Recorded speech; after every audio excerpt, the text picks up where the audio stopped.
Welcome students. In this video we will discuss further in diversity in living organism. हम लोग जैव विविधताएं chapter से आगे डिस्कस आज करेंगे। प्लांटी के बारे में अगर क्लासिफिकेशन किया जाता है तो 3 बेसिस पे, उनमें संवहन ऊतक है या नहीं, यानी कि वैस्कुलर टिश्यू है या नहीं, जो कि ट्रांसपोर्टिंग टिश्यू भी कहा जाता है, उनके कंपोनेंट्स डेवलप्ड हैं या नहीं, और उनमें सीड की मोड क्या है, यानी कि बीज की अवस्था क्या है, यानी कि बीज डायरेक्ट दिखते हैं, डायरेक्ट प्राप्त किए जा सकते हैं, या वो कवर्ड हैं। तो इस बेसिस पे हम लोग डिवीज़न कर पाते हैं क्लासिफिकेशन प्लांटी का। पहला टाइप आता है थैलोफाइटा। थैलोफाइटा के जितने भी प्लांट्स हैं उनमें कोई डिफरेंस नज़र नहीं आता है, वो सब सेम नज़र आते हैं, जैसे यूलोन्थ्रिक्स, कारा, एल्गी। इसके बाद आता है ब्रायोफाइटा। ब्रायोफाइटा के अंतर्गत उभयचर यानी कि एम्फीबियन प्लांट्स आएंगे, यानी कि वो वाटर में भी मिलेंगे और सोल पे भी मिलेंगे। तो ऐसे पौधे ब्रायोफाइटा के अंतर्गत आते हैं। इनमें स्टेम, लीव्स वगैरह वगैरह मिलेंगे इनके स्ट्रक्चर में, लेकिन इनमें कोई संवहन ऊतक यानी कि वैस्कुलर टिश्यू मिलेंगे नहीं, ये अनअवेलेबल रहेंगे। इनका एग्जाम्पल अगर देखें तो मास फ्यूनेरिया जिसको कहते हैं, और उसके बाद आपका मर्केसिया, ये आपका ब्रायोफाइटा के अंतर्गत आते हैं। नेक्स्ट है टेरिडोफाइटा। टेरिडोफाइटा में ब्रायोफाइटा की तरह सारा स्ट्रक्चर मिलेंगे, एक डिफरेंस है जो कि वैस्कुलर टिश्यू यहाँ अवेलेबल होंगे, यानी कि ट्रांसपोर्टिंग मटेरियल के लिए यहाँ पे एक टिश्यू रिस्पॉन्सिबल है, वैस्कुलर टिश्यू। इसके साथ साथ ये इनके पास नग्न बीज होते हैं, यानी कि नग्न बीज सिंपल सीड कहेंगे, सीड डायरेक्ट यहाँ पे मिलते हैं, और उनमें रिप्रोडक्टिव कैपेबिलिटी तो होती है, लेकिन वो फर्दर आफ्टर रिप्रोडक्शन वो कैपेबिलिटी खो देते हैं।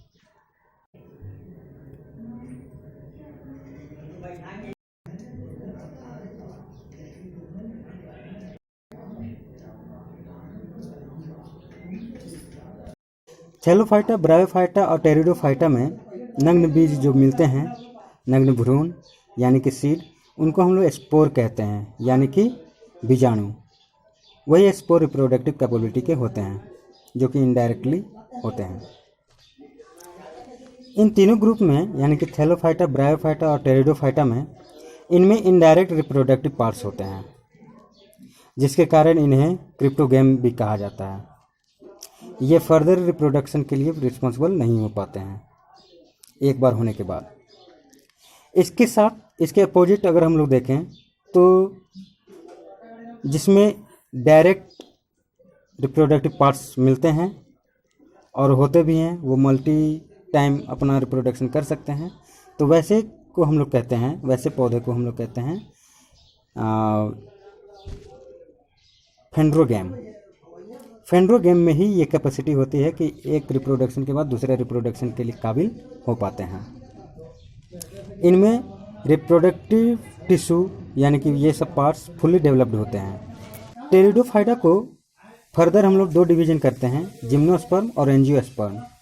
ऐसा क्यों किया जाता है? जैसे कि जो मोड ऑफ सीड है, यानी कि बीज की अवस्था के कारण इनमें 2 डिवीजन आता है।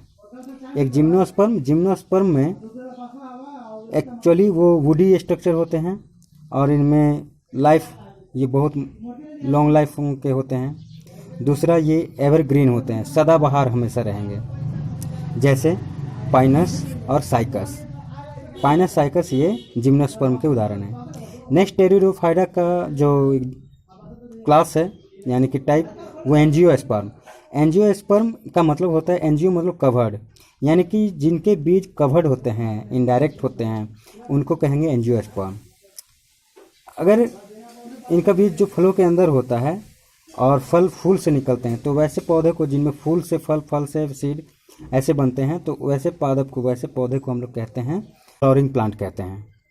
इनमें भोजन का जो स्टोरेज होता है वो एक खास जगह होता है, जिनको हम लोग कहते हैं बीजपत्र, यानी कि कॉटिलेडनस कोटिलेडन में ही जाकर के भोजन इन लोग के लिए संचय होता है। इनको भ्रूणपोष भी कहते हैं। तो कोटिलेडनस की संख्या के आधार पर इनको फर्दर 2 डिवीजन और किया जाता है एंजियोस्पर्म को, एक मोनोकोट, दूसरा डाइकोट।